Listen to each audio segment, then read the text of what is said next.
We're not behind the bench with Scott Arniel. We were lounging in one of the rooms, but Scott, coming back from that 4-game road trip, certainly there is disappointment. But it looked like in the little bit of spark, finally in that third period, you get a puck go your way, and it was surprising how that team did respond at that time. Yeah, you know what, you have to find some positive, obviously, when things aren't well. And I really liked the way we, in the second half of that game in LA, that we came on and we battled back. And in my opinion, maybe should have had some calls there to give us some power plays late. But we found a way to, get back to how we needed to play coming home here. And very disappointing road trip, but you know what? We have to move on. We can't dwell on it. We're going to try to fix it through practice, through video, and so we show up against Phoenix.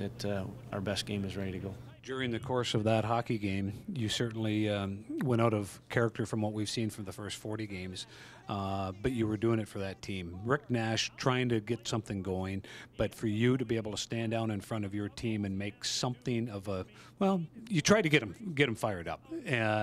That should hopefully also reassure those players in the room, you're there for them. And they don't have to be there for themselves, you're there for them.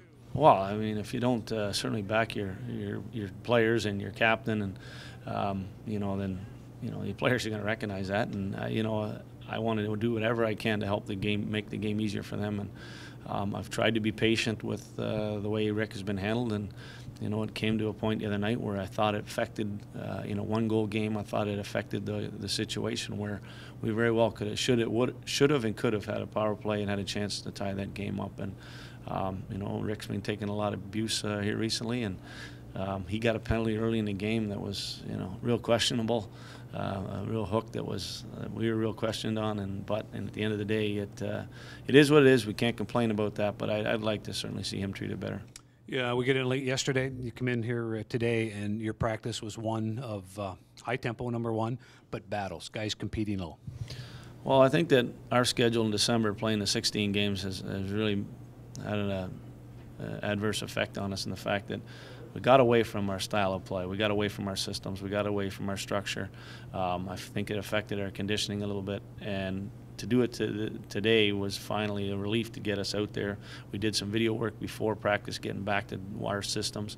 It'll give us a chance, 11 games this month, to do more of that stuff. And when players have that out of their mind, the system side of things, when they know it and it's down pat, then they just got to go out and perform and get their legs moving and be competitive. And we really needed that day today. Now you get the Phoenix team that you played pretty well against in Phoenix the other night. A couple of goals that Doan tips one in, tough goal to have, and they get a break off of shot off the post.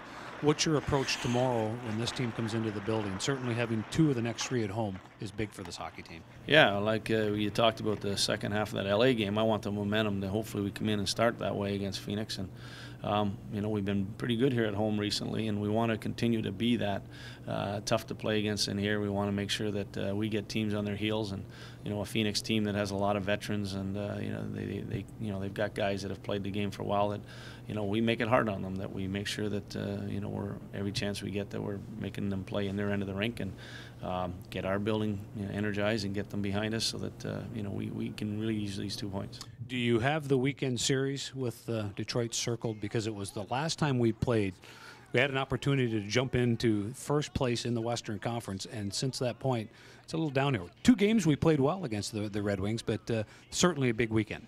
Yeah, well, I probably will do a lot more of the opposite. I think the last time we were playing them, it was for first place, and we built the hype up behind that, and here we are. We're sitting in a great position. You've earned the opportunity to go head to head.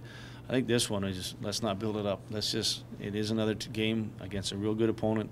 It's about focusing on the 2 points and just being at our best, and just take it at that. I think that if we put so much into it and we let what happened last time when we lost both games, it was almost a downer to us. We struggled for the next week afterwards. So it is a very important game, but we don't want to put so much into it that we can't recover from whatever happens from it. Scott, talk about your roster changes right now. A few new individuals in the lineup. Yeah, well, see, Matt Calvert came up, with the injury to Ethan Moreau, and has shown his speed. He's shown his knack for the net, getting shots. Earned the opportunity to be up here by his good play down there. I think that and Grant Klitzum is up. He's been one of the most consistent defensemen down in Springfield. So we'll get a good look at him, and he'll get a chance to play as well. And it just you want to have the right people out there against the right teams, and both those young guys have done a good job of mastering their craft down in Springfield and being ready for this opportunity. Scotty, good luck this week. All right, appreciate it. For Jackets TV, I'm Bill Davidge.